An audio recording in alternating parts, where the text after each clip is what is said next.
کبھی ہمارے بچوں کو لگ جاتی ہے، ہمیں بھی لگ جاتی ہے۔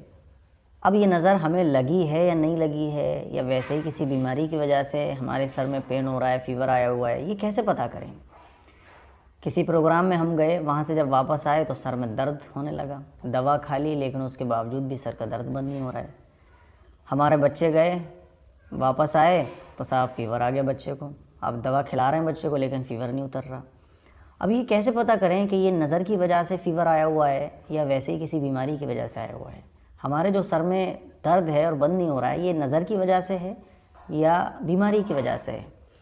کچھ لوگ کہہ رہے ہیں کہ نظر لگ گئی تھی، نظر اتروا لو۔ ہم کنفیوز ہو جاتے ہیں کہ کیسے پتہ کریں یہ نظر کی وجہ سے ہے یا بیماری کی وجہ سے ہے۔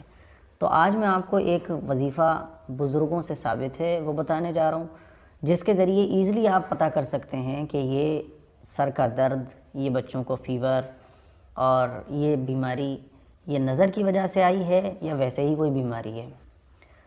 آج جو میں چیز بتانے جا رہا ہوں اس کے ذریعے آپ ایزلی پتہ کر سکتے ہیں۔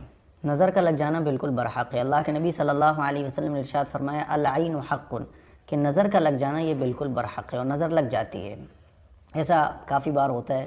تو نظر اتارنے کا ایک طریقہ ہے بہت آسان، وہ میں آج آپ کو بتانے جا رہا ہوں۔ ہمارے یہاں جب لگ جاتی ہے، ہماری خالہ ہیں، اسی طرح سے رشتہ دار ہیں، تو وہ پوچھ لیتے ہیں۔ اب ظاہر ہے آپ بھی تو ایز اے فیملی ہیں، ایز اے فرینڈ ہیں، ایز اے اسٹوڈنٹ ہیں، تو آپ لوگوں کو میں نے سوچا یہ چیز آپ سے شیئر کروں تاکہ آپ لوگوں کی اس پریشانی کا سولوشن بھی ہو۔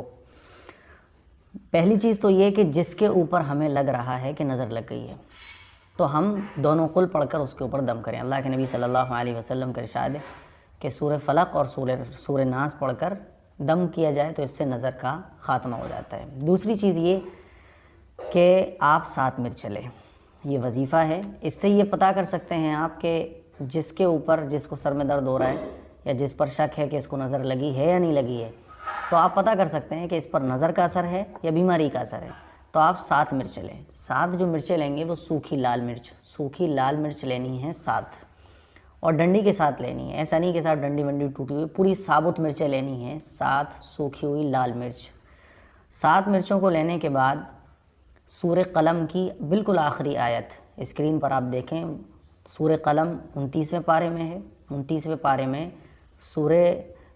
جو تبارک اللہ، سورہ ملک کے بعد جو سورت ہے سورہ قلم، اس کی بالکل آخری آیت وَإِن يَكَادُ الَّذِينَ كَفَرُوا لَيُزْلِقُونَكَ بِأَبْصَارِهِمْ لَمَّا سَمِعُوا الذِّكْرَ وَيَقُولُونَ إِنَّهُ لَمَجْنُونٌ وَمَا هُوَ إِلَّا ذِكْرٌ لِلْعَالَمِينَ۔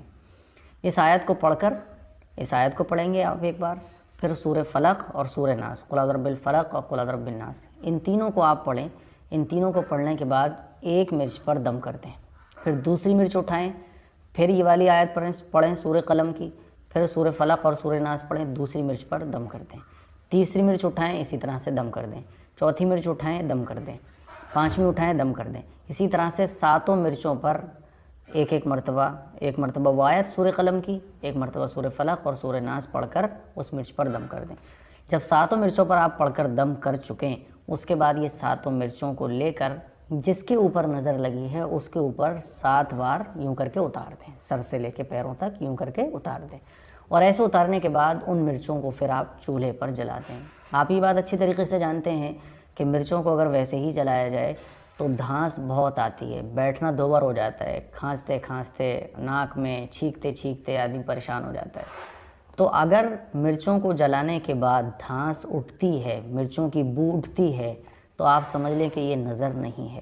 اور اگر مرچوں کو جلانے کے بعد دھانس اور مرچوں کو سوکھی مرچیں جلانے کے بعد جو بو اٹھتی ہے، اسمیل اٹھتی ہے، وہ اگر نہیں اٹھتی ہے تو سمجھ لیں کہ یہ نظر ہے۔ یہ بالکل آسان طریقہ ہے جس سے آپ فیصلہ کر سکتی ہیں کہ ہمارے بچوں کے اوپر یا ہمارے اوپر نظر ہے یا ویسے ہی بیماری۔